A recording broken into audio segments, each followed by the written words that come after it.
Hello, welcome to MH classes.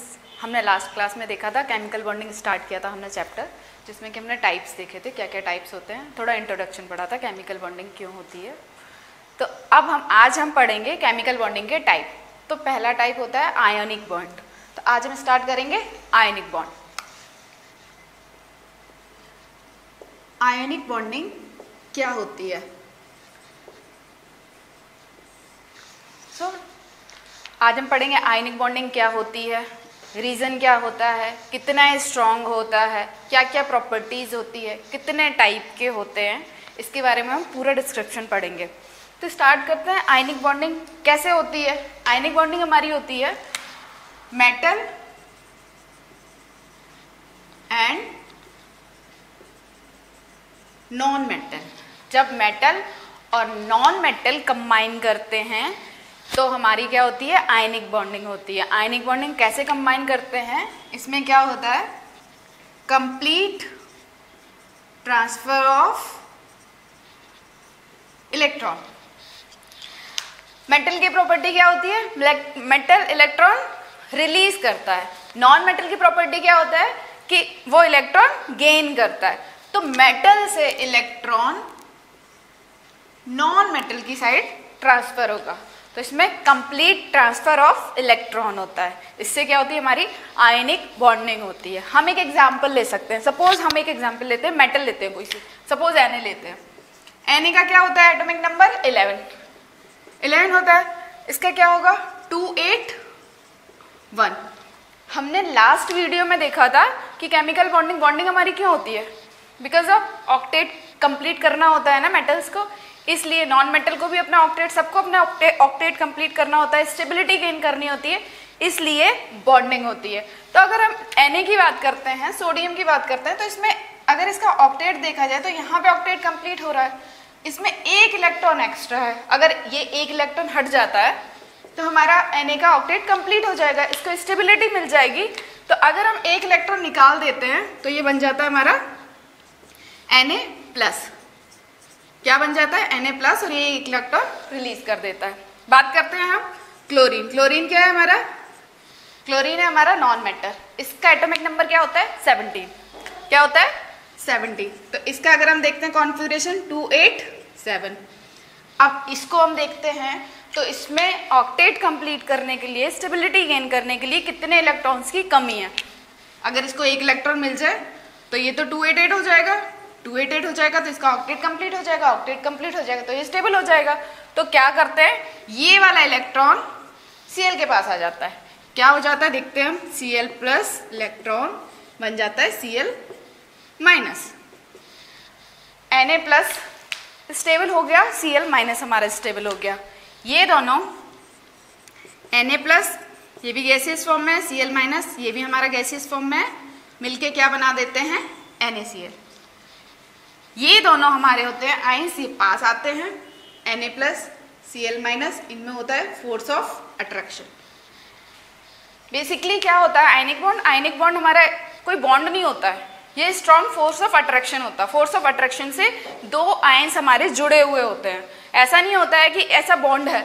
हमने कभी NaCl को इस तरीके से बना हुआ नहीं देखा होगा। आपने कोई भी बुक्स देखिए, इंटरनेट पे देखिए, आपको NaCl कभी भी इस तरीके से नहीं मिलेगा, क्योंकि हमारा आयनिक बॉन्डिंग में कभी भी लाइन से शो नहीं करते। ये कंप्लीट फोर्स ऑफ अट्रैक्शन होता है, स्ट्रॉन्ग फोर्स ऑफ अट्रैक्शन होता है। ठीक है, तो ये कोई हमारा देखा जाए तो बॉन्डिंग नहीं होती है, ओनली फोर्स ऑफ अट्रैक्शन होता है। ये हमारा बन जाएगा सॉलिड फॉर्म में। तो क्या आप लोगों के दिमाग में एक क्वेश्चन आया है कि हमारा Na+ भी स्टेबल था, Cl- भी स्टेबल था, तो ऐसी क्या जरूरत पड़ गई कि NaCl बनने का? ये तो आराम से स्टेबल थे, चिल थे, तो इनको बॉन्डिंग करने की क्या जरूरत पड़ गई? तो इसका रीजन क्या है कि हमारा Na+ जो बना है वो भी गैसियस स्टेट में है, और जो Cl- बना है वो भी हमारा गैसियस स्टेट में है। गैसियस स्टेट में आयंस होते हैं वो फ्रीली मूव करते हैं। फ्रीली मूव करते हैं तो क्या वो स्टेबल होंगे? नहीं होंगे। तो क्या करेंगे? वो अपनी स्टेबिलिटी गेन करना चाहेंगे। तो Na+ और Cl- दोनों फोर्स ऑफ अट्रैक्शन से, क्योंकि अपोजिट फोर्स ऑफ अट्रैक्शन, दोनों फोर्स ऑफ अट्रैक्शन से जुड़ जाएंगे तो क्या बना लेंगे? NaCl, जो कि सॉलिड फॉर्म में हो और स्टेबल हो जाते हैं।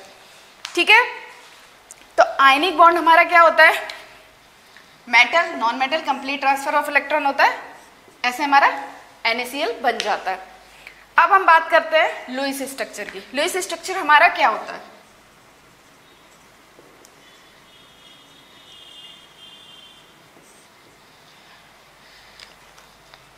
लुईस स्ट्रक्चर क्या होता है? इसको बोलते हैं Lewis dot structure, actually LDS, Lewis dot structure.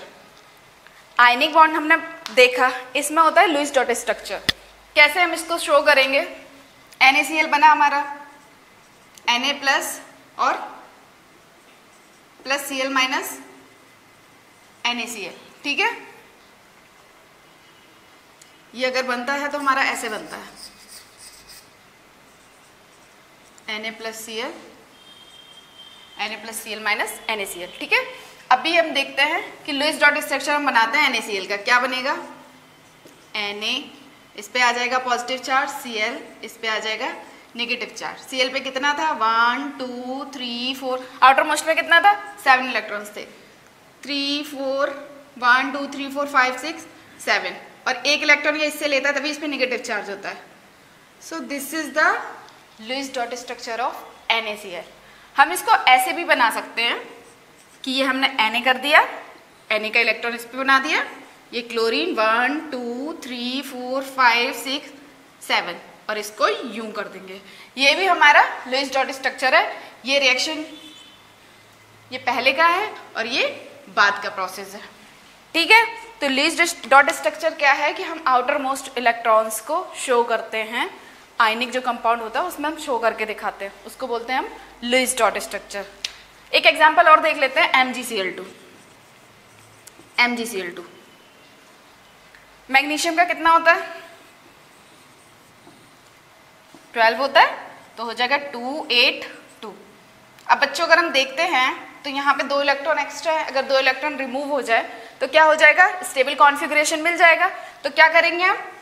ये Mg+2 बना लेगा और 2 8 इस तरीके से हो जाएगा। अगर ऐसे देखते हैं तो क्या हो जाएगा? Mg+2 plus 2 electron.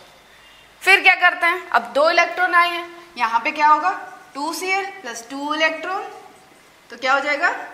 2Cl minus. इस तरीके से इसका बन जाएगा रिएक्शन, इस तरीके से हो जाएगी Mg+2 Cl minus Cl minus. इस तरीके से हमारा फोर्स ऑफ अट्रैक्शन से ये जुड़ जाएंगे। ये तो हमारा हो गया आयनिक कंपाउंड। अब इसका लुईस डॉट स्ट्रक्चर कैसे बनेगा? Mg पे +2 है, ये Cl माइनस है, ये Cl माइनस है, इसके कितने होंगे? 1 2 3 4 5 6 7, और एक यहाँ से गया 8, एक यहाँ से गया 1 2 3 4 5 6 7 8। तो ये हमारा क्या हो गया? Lewis dot structure of MgCl2। क्या हो गया? Lewis dot structure of MgCl2। इस तरीके से भी हम बना सकते हैं उसका कि हम रिएक्शन से पहले हम देखते हैं कैसे डोनेट किया इलेक्ट्रॉन। इसके 2 इलेक्ट्रॉन हैं, ये Cl 1 2 3 4 5 6 7, ये यहाँ चला जाएगा, दूसरा क्लोरीन यहाँ पे 1 2 3 4 5 6 7, दूसरा इलेक्ट्रॉन यहाँ पे। तो ये भी इसका लुईस डॉट स्ट्रक्चर। इस तरीके से हम किसी भी आयनिक कंपाउंड का लुईस डॉट स्ट्रक्चर बना सकते हैं, ठीक है।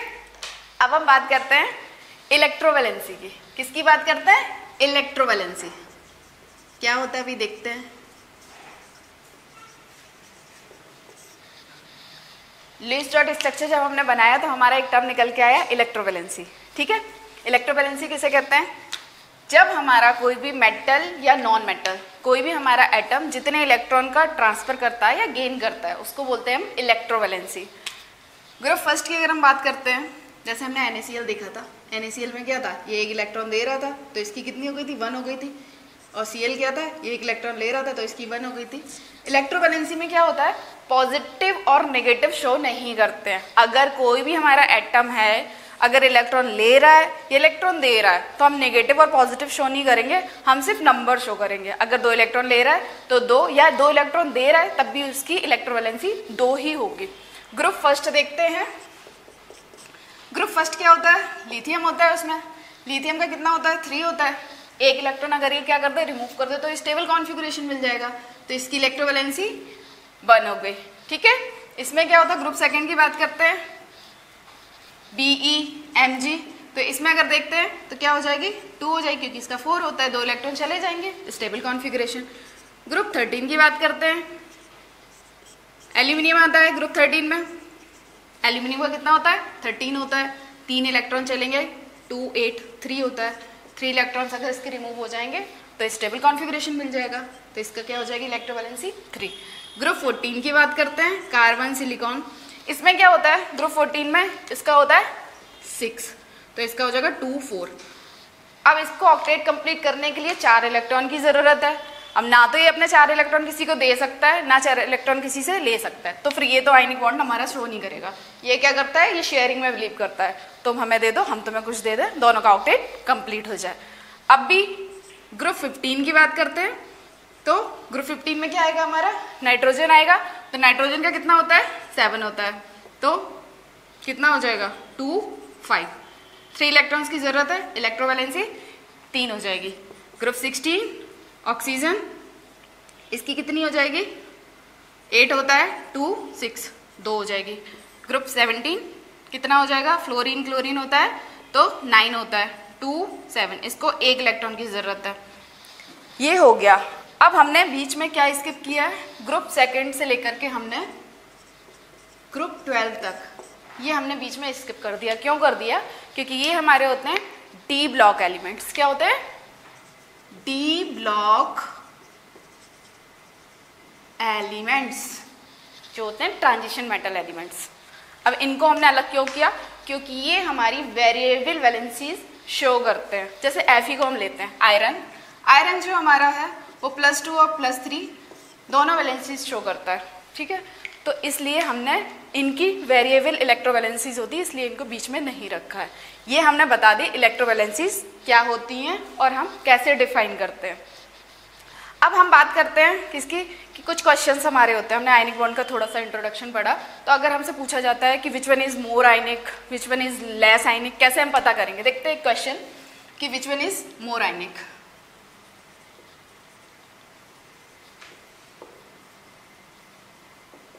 Which one is more ionic compound?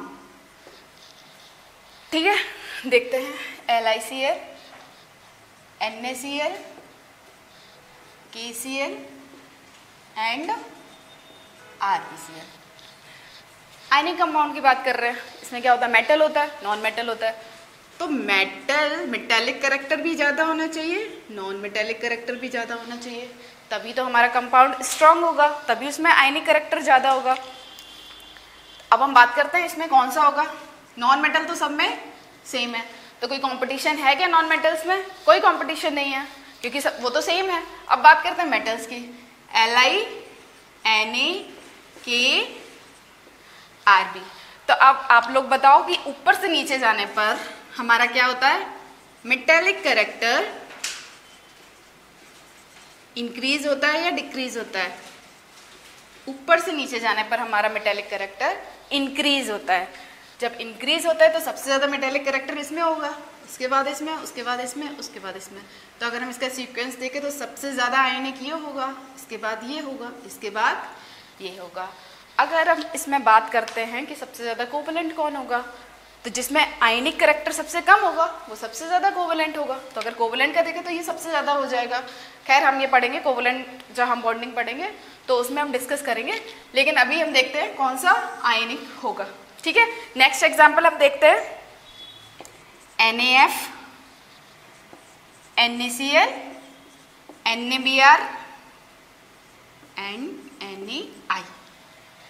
आप लोग भी सॉल्व करिए अपनी कॉपी में, हम भी सॉल्व करते हैं।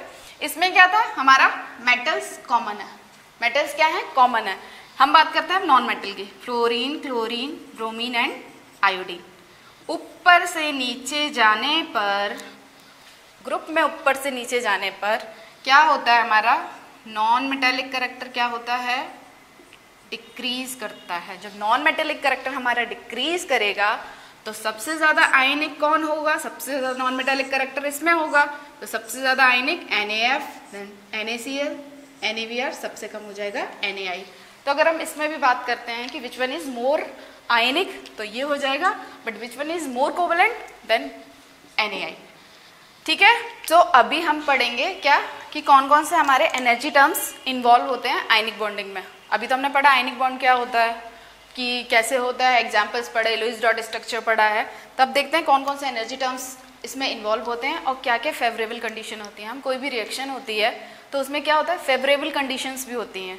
नॉर्मल दाल भी हम खाते हैं, तड़का दाल भी खाते हैं, तो जो चीज़ हम बेटर तरीके से कर सकते हैं उस चीज़ को कितना बेटर, फेवरेबल कंडीशंस क्या क्या हो सकती हैं, ठीक है, हम डिस्कस करते हैं।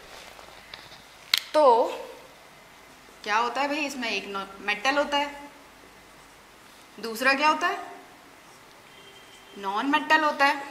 तीन ही तो इसमें स्टेप होता है, मेटल, नॉन मेटल, फिर क्या होता है, मेटल और नॉन मेटल का मिलके हमारा कंपाउंड बनाते हैं, ठीक है। चलो फर्स्ट की बात करते हैं। मेटल क्या करता है, मेटल हमारा इलेक्ट्रॉन रिलीज करता है और कैटाइन बनाता है। क्या बनाता है, गैसियस कैटाइन बनाता है। गैसियस कैटाइन बनाता है तो इसको हम क्या बोलते हैं, आयनाइजेशन एनर्जी। किसी भी मेटल से इलेक्ट्रॉन निकलने की प्रोसेस में जो हमें एनर्जी दी जाती है उसको बोलते हैं आयनाइजेशन एनर्जी। तो इस प्रोसेस में क्या हो रहा है, आयनाइजेशन हो रहा है, इसका मेटल का आयनाइजेशन हो रहा है, तो हमें एनर्जी देनी पड़ रही है। तो एनर्जी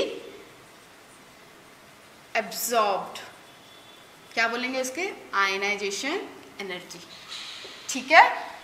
अब हमें जब भी कोई कंपाउंड, कोई मेटल, जब भी आयनिक कंपाउंड सपोज हमारा बनता है तो एनर्जी रिलीज होती है। हमने पहले वीडियो में देखा था कि बॉन्डिंग क्यों होती है, क्योंकि स्टेबिलिटी। और स्टेबिलिटी कैसे मिलती है, जब वो एनर्जी रिलीज करता है तभी स्टेबल कंपाउंड होता है। तो अगर वो एनर्जी लेगा, गेन करेगा, तो स्टेबिलिटी उसकी कम हो जाएगी। तो जो एनर्जी लेने की प्रोसेस होगी वो हमारी कम से कम होनी चाहिए। तो अगर इसका आयनाइजेशन एनर्जी की बात करें तो वो मिनिमम होना चाहिए या मैक्सिमम, ऑब्वियसली मिनिमम, क्योंकि हम एनर्जी एब्जॉर्ब कर रहे हैं। तो इसको क्या होना चाहिए, मिनिमम। अब आते हैं नॉन मेटल। नॉन मेटल क्या करता है, सपोज नॉन मेटल हमारा कोई एक्स है, इलेक्ट्रॉन ले लिया इसने, क्या बन जाएगा, एक्स माइनस। क्या बन गया, एक्स माइनस। अब इस प्रोसेस को हम क्या बोलेंगे, इसको बोलेंगे इलेक्ट्रॉन एफिनिटी। इलेक्ट्रॉन एफिनिटी क्या प्रोसेस होती है, हमने पीरियोडिसिटी में आप लोग पढ़ेंगे कि जब भी किसी मेटल में इलेक्ट्रॉन, कोई मेटल इलेक्ट्रॉन लेता है, ठीक है, तो वो एनर्जी रिलीज करता है। जब वो एनर्जी रिलीज करता है उसको बोलते हैं इलेक्ट्रॉन एफिनिटी, ठीक है। तो इसमें क्या हो रही है, एनर्जी रिलीज्ड, एनर्जी रिलीज्ड, इसको बोल देंगे इलेक्ट्रॉन एफिनिटी। अब जैसा कि हमने पहले वीडियो में देखा है, जितनी एनर्जी रिलीज होती है स्टेबिलिटी उतनी ज़्यादा होती है। तो अगर इसमें एनर्जी रिलीज हो रही है तो वो मैक्सिमम होनी चाहिए या मिनिमम होनी चाहिए, ऑब्वियसली मैक्सिमम होनी चाहिए, तभी तो स्टेबिलिटी हमें मिलेगी। तो अगर हम इसकी बात करें तो ये होना चाहिए इलेक्ट्रॉन एफिनिटी मैक्सिमम, ठीक है। अब बात करते हैं, ये बन गया, ये बन गया। तीसरा process metal and non metal. तो ये हमारा आयनाइज हो गया M plus plus x minus, मिलके क्या बनेगा, MX, ठीक है। अब ये भी स्टेबल था, ये भी स्टेबल था, तो फिर ये क्यों बना, क्योंकि ये और भी ज़्यादा स्टेबल है, ठीक है, ये और भी ज़्यादा स्टेबल है। तो इसको क्या करेंगे, जब हम, ये हमारा और ज़्यादा स्टेबल बन गया तो इसमें भी एनर्जी हमारी रिलीज हो रही, तभी तो स्टेबिलिटी की तरफ गया ये। तो इसको क्या बोलेंगे, लैटिस एनर्जी। ये हमारा, आप लोगों ने ये नया टर्म सुना होगा लैटिस एनर्जी, इसके बारे में थोड़ा बताते हैं। लैटिस एनर्जी क्या होता है, जब दो गैसियस आयंस मिलकर के एक आयनिक कंपाउंड बनाते हैं तो उसमें जो एनर्जी रिलीज होती है उसको लैटिस एनर्जी बोलते हैं, ठीक है। अब ये बताइए आप लोग, एनर्जी रिलीज हो रही है, मैक्सिमम होनी चाहिए या मिनिमम होनी चाहिए, ऑब्वियसली मैक्सिमम होनी चाहिए। तो क्या होगा, लैटिस एनर्जी का हम पूरा एक लेक्चर लेंगे काफ़ी डिटेल में, लेकिन अभी सिर्फ इसकी डेफिनेशन क्या होता है इतना मैं बता रही हूँ। तो इसकी आयनिक बॉन्डिंग में क्या फेवरेबल कंडीशंस क्या होंगे, क्या होता है, मेटल होता है, एक इलेक्ट्रॉन रिलीज करता है, आयनाइजेशन एनर्जी मिनिमम होनी चाहिए। फिर नॉन मेटल होता है, एक इलेक्ट्रॉन एब्जॉर्ब कर लेता है, नेगेटिव कैटाइन एनाइन बनाता है, ठीक है। जब एनाइन बनाता है तो क्या होता है, एनर्जी रिलीज होती है, इलेक्ट्रॉन एफिनिटी मैक्सिमम होनी चाहिए। और क्या होता है, फिर हमारे कैटाइन और एनाइन मिल करके आयनिक कंपाउंड बना देते हैं, उसमें क्या होता है, लैटिस एनर्जी निकलती है, वो भी हमारी मैक्सिमम होनी चाहिए, तो ये हमारी रही हैं फेवरेबल कंडीशंस। ये तो होती हैं 3, लेकिन फेवरेबल कंडीशन क्या होती है?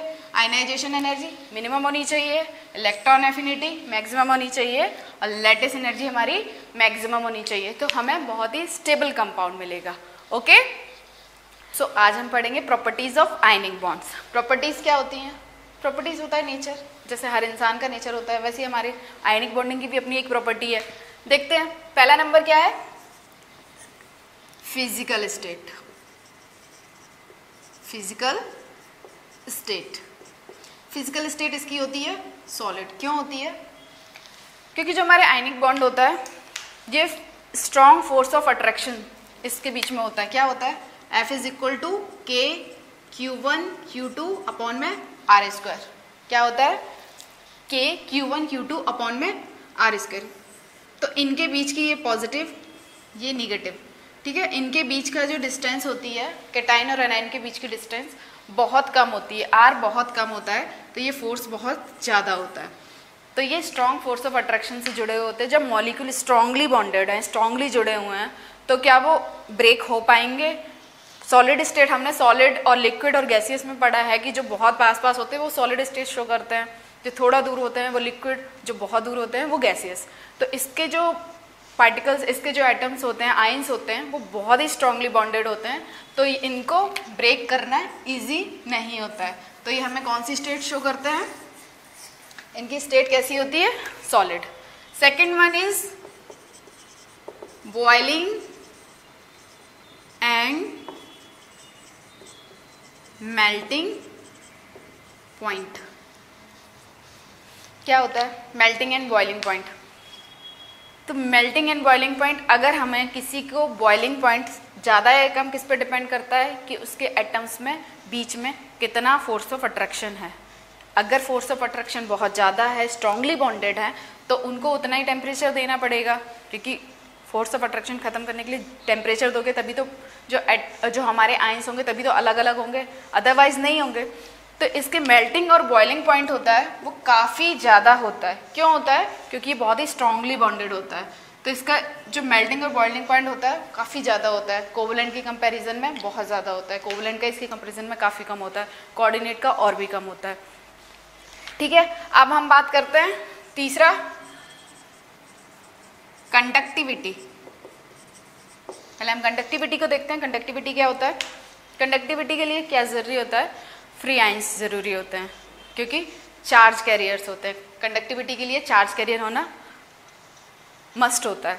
तो अगर ये हमारे सॉलिड स्टेट में होते हैं, सॉलिड स्टेट में होते हैं, सपोज NaCl, Na+Cl-, ये क्या होते हैं? स्ट्रॉन्ग फोर्स ऑफ अट्रैक्शन से जुड़े होते हैं।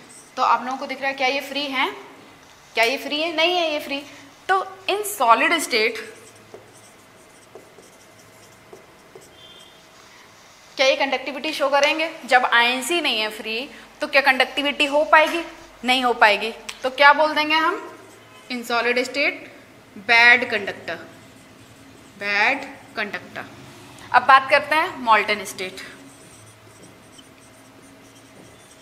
पहले मॉल्टन स्टेट समझते हैं। मॉल्टन स्टेट क्या होता है?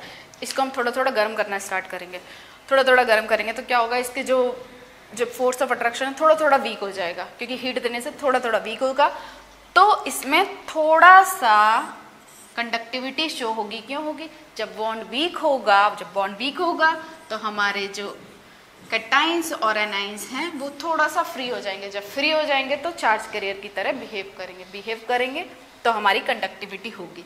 तो ये मॉल्टन स्टेट में क्या होगा? Good conductor. ठीक है, अब बात करते हैं in aqueous state. In aqueous state या इन एक्वस सॉल्यूशन। एक्वस में क्या होता है? वाटर।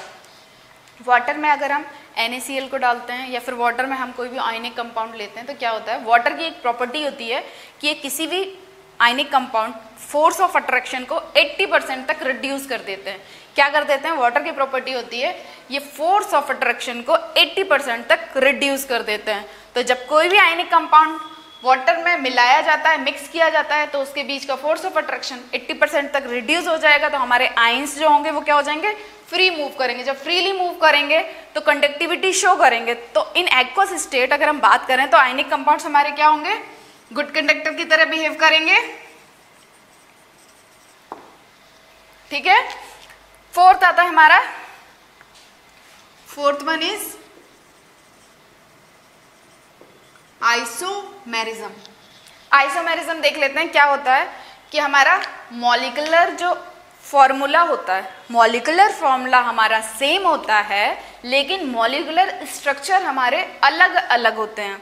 क्या होता है हमारा आइसोमेरिज्म, मॉलिक्यूलर फॉर्मूला सेम होता है लेकिन मॉलिक्यूलर स्ट्रक्चर अलग अलग होते हैं। बात करते हैं अब आयनिक कंपाउंड की। आयनिक कंपाउंड तो भाई इनका तो कोई फॉर्मूला ही नहीं होता, क्या इनका कोई स्ट्रक्चर है, नहीं है, ये तो फोर्स ऑफ अट्रैक्शन से जुड़े हुए हैं। क्या इनके बीच में कोई स्ट्रक्चर है, कोई बॉन्ड है, नहीं है, तो क्या इनके स्ट्रक्चर हम डिफाइन कर पाएंगे? जब किसी का स्ट्रक्चर ही नहीं है तो डिफरेंट डिफरेंट स्ट्रक्चर कैसे शो करेगा? जिसके पास अपना खुद का स्ट्रक्चर नहीं है वो डिफरेंट डिफरेंट स्ट्रक्चर कैसे शो करेगा?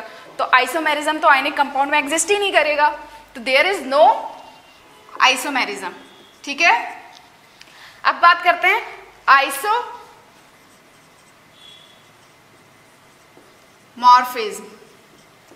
आइसोमॉर्फिज्म हमारा क्या होता है? आइसोमॉर्फिज्म होता है सेम 3D लैटिस। क्या होता है? सेम 3D लैटिस में अगर स्ट्रक्चर हमारा शो करता है तो उसको बोलते हैं आइसोमॉर्फिज्म। ये क्या होता है देखते हैं। 3D लैटिस मतलब जो कैटाइन एनाइन का जो लोकेशन है वो एग्जैक्ट होने चाहिए, सेम होना चाहिए दोनों में। दो कंडीशंस इसमें होती हैं। क्या होती है कि एक तो क्या होना चाहिए हमारा कैटाइन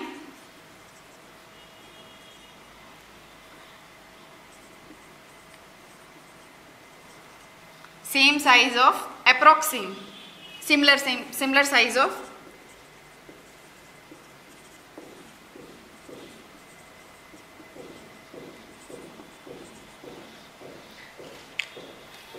एंड एनाइन। दूसरा क्या होना चाहिए? सिमिलर फॉर्मूला होना चाहिए। कैसे देखते हैं कि अगर हमारे दो आयनिक कंपाउंड हैं उनके कैटाइन और एनाइन का साइज जो होना चाहिए वो सिमिलर होना चाहिए और फॉर्मूला सिमिलर होना चाहिए, तो ये हमारे 3D लैटिस में हमें सेम दिखेंगे, तो ये आइसोमॉर्फिज्म शो करेंगे। एग्जाम्पल लेते हैं हम, क्या लेते हैं एग्जाम्पल? NaCl and MgCl। क्या है NaCl और MgCl? तो NaCl MgCl लेंगे, क्या होगा?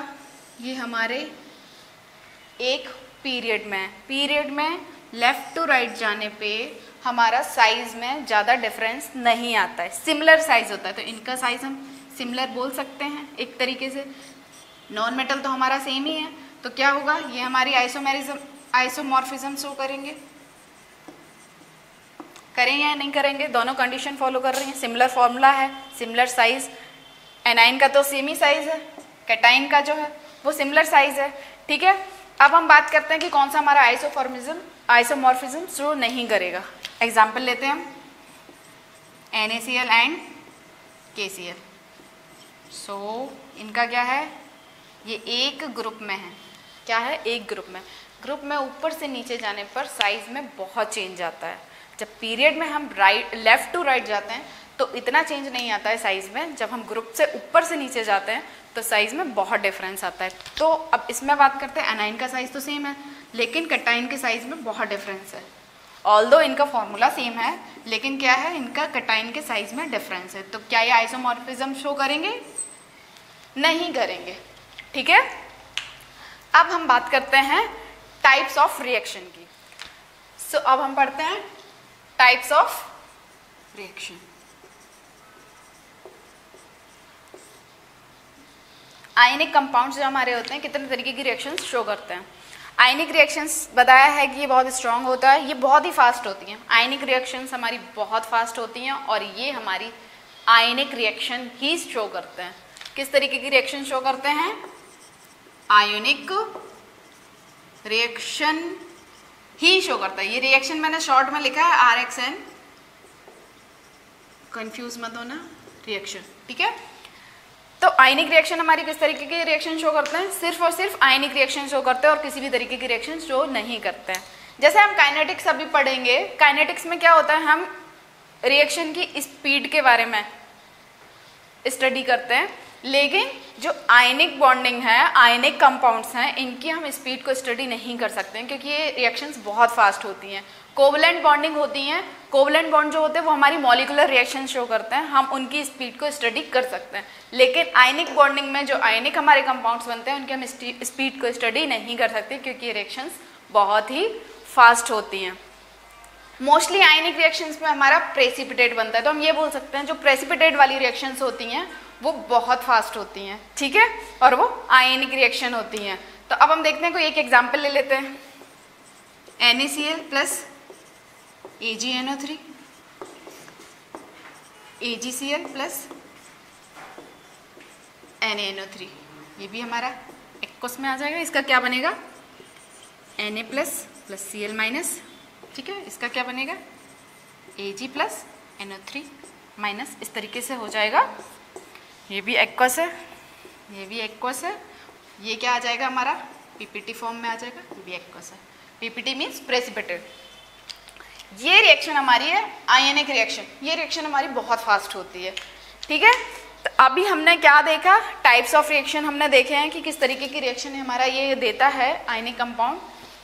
तो आज हमने पढ़ा है आयनिक बॉन्ड क्या होते हैं, आयनिक बॉन्ड की प्रॉपर्टीज़ क्या होती हैं, आयनिक बॉन्ड के एग्जाम्पल्स क्या होते हैं, आयनिक बॉन्डिंग में हमारे कौन कौन से एनर्जी टर्म्स इन्वॉल्व हैं, क्या क्या हमारी फेवरेबल कंडीशंस होती हैं, कैसे हम पता लगाएंगे कौन सा कंपाउंड हमारा ज़्यादा आयनिक है, कौन सा कंपाउंड हमारा कम आयनिक है। तो ओवरऑल हमने आयनिक कंपाउंड को पूरा स्टडी किया है। नेक्स्ट लेक्चर में हम लैटिस एनर्जी, जो कि हमारा एक टर्म आया था एनर्जी इन्वॉल्व टर्म्स में, कि लैटिस एनर्जी एक टर्म आया था, उसको मैंने थोड़ा इंट्रो दिया था, उसको हम डिटेल में पढ़ेंगे अपने नेक्स्ट लेक्चर में। Thank you.